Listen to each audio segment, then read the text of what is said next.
Malayalam big boss season 7 ലാലേട്ടൻ weekend എപ്പിസോഡിൽ പറഞ്ഞിരിക്കുന്നത് പോലെ ഈ ആഴ്ച ബിഗ് ബോസ് ഹൗസ് ഒരു ഹോട്ടലായി മാറിയിരിക്കുകയാണ്.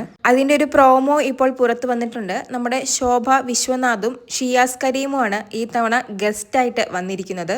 എനിക്ക് തോന്നുന്നു കിച്ചൺ ഡിപ്പാർട്ട്മെൻറ്റ് ബിന്നിയാണ്, പിന്നെ സെക്യൂരിറ്റി ആയിട്ട് ജിസേല്, മാനേജറായിട്ട് നമ്മുടെ അനുമോള്, അങ്ങനെ ഡ്രസ്സൊക്കെ ചെയ്ത് നല്ല രീതിയിൽ തന്നെ ഒരുങ്ങി നിൽപ്പുണ്ട്. മുൻ സീസണുകളിലുള്ള ഒരു ടാസ്ക് തന്നെയാണ് ഈ ബി ഹോട്ടൽ എന്ന് പറയുന്ന ഈ ഒരു ടാസ്ക്. വരുന്ന ഗസ്റ്റിനെയും കൂടി സംബന്ധിച്ചിരിക്കും ഈ ഒരു ടാസ്ക് എങ്ങനെ ആകും എന്നുള്ളത്. എനിക്ക് തോന്നുന്നു സീസൺ 6 ശ്വേതയും സാബുവുമായിരുന്നു വന്നിരുന്നത്. നല്ല രീതിയിൽ തന്നെ അവർ കൈകാര്യം ചെയ്തിട്ടുണ്ടായിരുന്നു. എന്തായാലും ഈ തവണ എന്താകുമെന്ന് നമുക്ക് കണ്ടറിയണം. എന്തായാലും വന്ന പാടെ നമ്മുടെ ശോഭ വിശ്വനാഥ് ലക്ഷ്മിക്കിട്ട് ഒരു പണി കൊടുക്കുന്നുണ്ട്. അതായത് ലക്ഷ്മിക്കാണല്ലോ മറ്റേ ആദില നൂറയുടെ ആ ഒരു പ്രശ്നമുള്ളത്, അത് ഉദ്ദേശിച്ചാണെന്ന് തോന്നുന്നു. അലക്കി നനച്ച് കുളിച്ചിട്ടൊന്ന് വരുമോ എന്നൊക്കെ നമ്മുടെ ലക്ഷ്മിയോട് മുഖത്ത് നോക്കി ചോദിക്കുന്നുണ്ട് ശോഭ.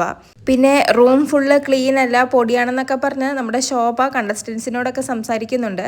എന്തായാലും എങ്ങനെ ഉണ്ടാകുമെന്നറിയാൻ വേണ്ടി ലൈവിന് വേണ്ടി കാത്തിരിക്കാം. കൂടുതൽ ലൈവ് അപ്ഡേറ്റ്സുകളുമായി വീണ്ടും വരാം.